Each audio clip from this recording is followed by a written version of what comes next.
Hi all, hope you are doing good. I, Girish, Assistant Professor, Soundarya Institute of Management and Science. In this video lecture, I am going to explain you about one of the very important topic from the chapter from the subject financial management, that is investment decision.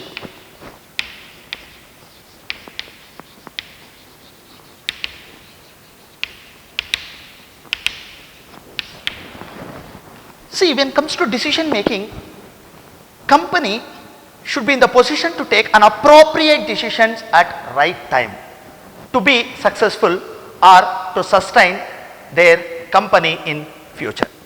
So when it comes to investment decision, here company is always in a dilemma how to invest whatever the capital that they have already raised.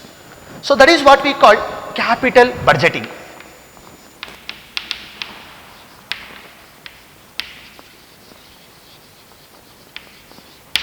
Capital budgeting.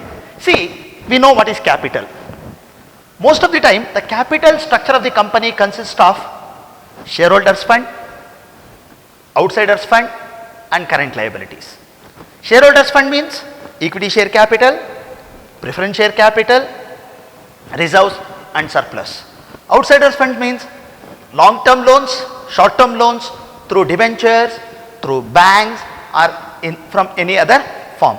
When it comes to current liabilities, it may be through creditors, bills payable, bank overdraft, etc., etc.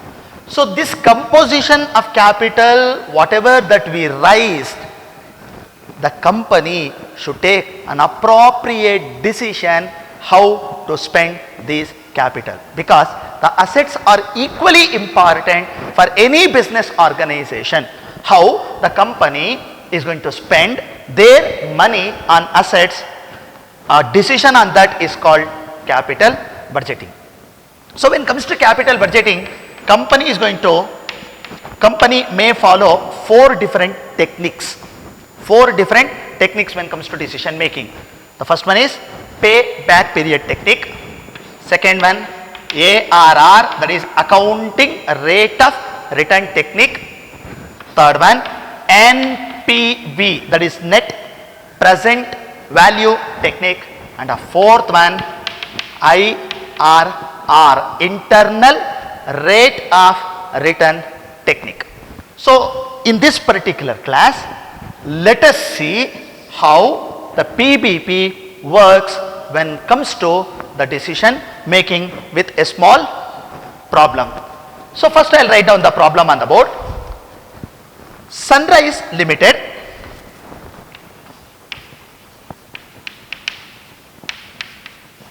considers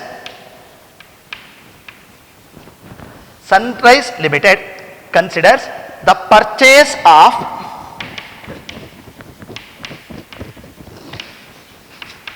two machines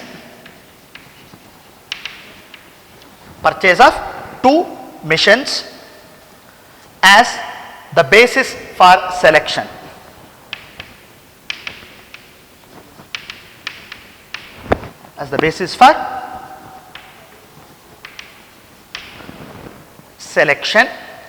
The following information is supplied to you.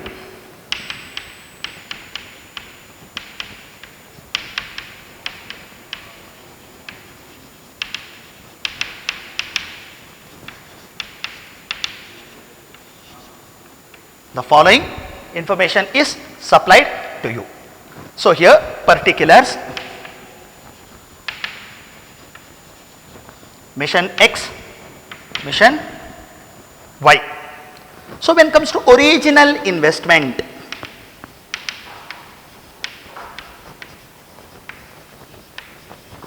on mission X 50,000, on mission Y 50,000. Mission X 50,000, mission Y 50,000. Profit after tax before depreciation.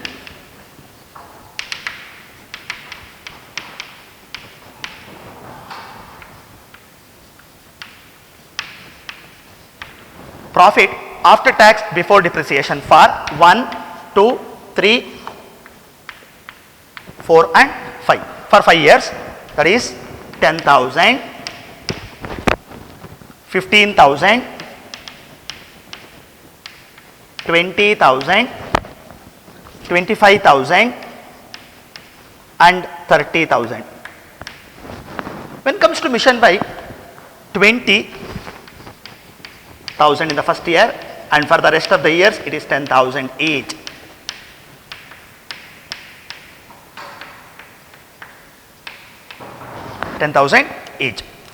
You are required to calculate PBP period. What we are supposed to calculate? PBP period. What do you mean by PBP? Pay back period. As name suggests, see here, as name suggests, whatever the investment that a company made, in how many years company is going to get back the original investment. If you observe here, you can see 1, 10 plus 15, 25, 25 plus 20, 45. So after 3 years, some months company is going to get back their investments. But here 20, 30, 40, 50. So in 4 years company is going to get back their amount. So this we are going to calculate. In a systematic form. You can calculate by mere observation itself. 10, 15, 25, 45. So after 3 years, some months, company is going to get back the money. But here when it comes to mission Y, 20, 30, 40, 50, in 4 years company is going to get back their 50,000. So this is how we can calculate the answer. But the biggest problem is, when it comes to cash flows, when it comes to cash flows for PBP, to calculate PBP, the cash flow means it is after tax but before depreciation. That is what given in the question. So based on this, you can easily calculate. So when it comes to solution,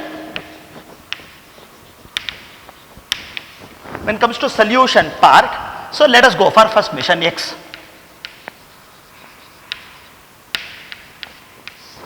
When it comes to mission X, so here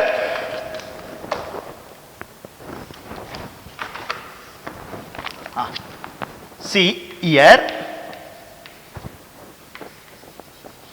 cash inflow and CCV, cumulative cash inflow, CCI, cumulative cash inflow. So here's 1, 2, 3, 4 and 5.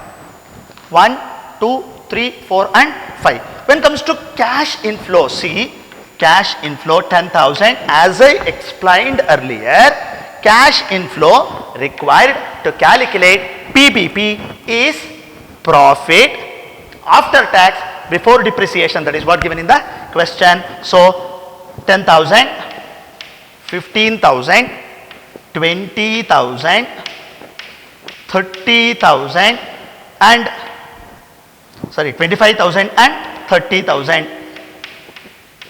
25,000 and 30,000.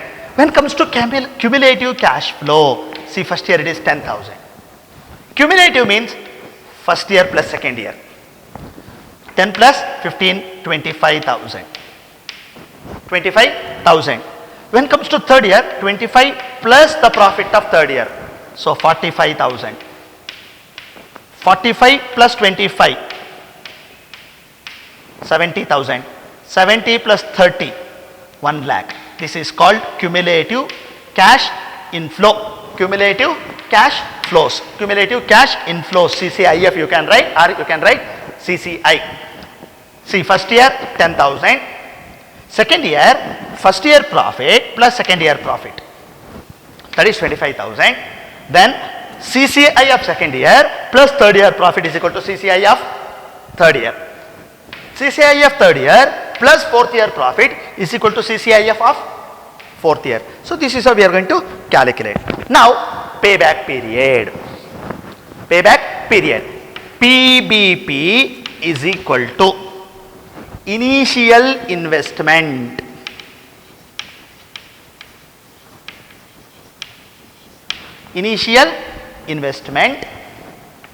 divided by cash inflow cash inflow. Now, if you observe this particular problem here, clearly, at the end of third year, see, at the end of third year, company has earned 45,000. Company has earned 45,000, but company still need 5,000 for their initial investment. So here we are going to use this particular formula. Only when cash inflows are uniform. Say for example, every year if company is earning 10,000 each, then we can apply this particular formula. Otherwise, we cannot apply this particular formula. Then what we are going to do? Then you see here, PBP is equal to, what is the nearest value to the initial investment? Initial investment is 50,000. The nearest value is 45,000. The closest value is 45,000. That means this particular value is there for third year. So 3 years. You can write 3 years. Plus, why I have written plus here means we need some more amount. Right? We need some more amount here. How much I need? Still in that I need 5,000. See, 3 plus amount required divided by, still amount required divided by cash flow of next year. Now 3 plus I need how much? 5,000 divided by cash flow for next year. How much I earned? 25,000. So 5 divided by 25, that is 3030 cancel. 5 divided by 25 means it comes to 0.5. See, that is 3 plus 0.5, that is 3.5 years. 3.5 years. 3.5 years. So this is how we are going to calculate the things. Understood? So this is for mission X. Next, let us calculate for mission Y. Mission Y. When comes to mission Y, same method we are going to apply here. First years, then cash inflow, cumulative cash inflow. CIF cash inflow, CCIF cumulative cash inflow. 1, 2, 3, 4, 5, 20,000 as per information given in the problem. 10,000, 10,000, 10,000 and 10,000. See, when it comes to cumulative cash flow, it is 20,000 for first year. For second year, 20,000 plus cash inflow of the next year, that is 10,000. So totally it will be 30. 30 plus 10, 40. 40 plus 10, 50. So 50 plus 10, 60. Now let us go for the nearest value. But here we have an exact value itself. What is that? The original investment is 50,000. We have an exact value. That means PBP is equal to the exact value. If you get the exact value, the year which is there is considered as the PBP value. So PBP is equal to 4 years. PBP is equal to 4 years. So this is the actual answer. Now let us compare between the two. So in case of mission X, we got it in 3.5 years. In case of mission Y, we got our original investment back in 4 years. Now, as a advisor, which one you are going to advise to the company? Obviously, I am going to advise mission X. Mission X can be preferred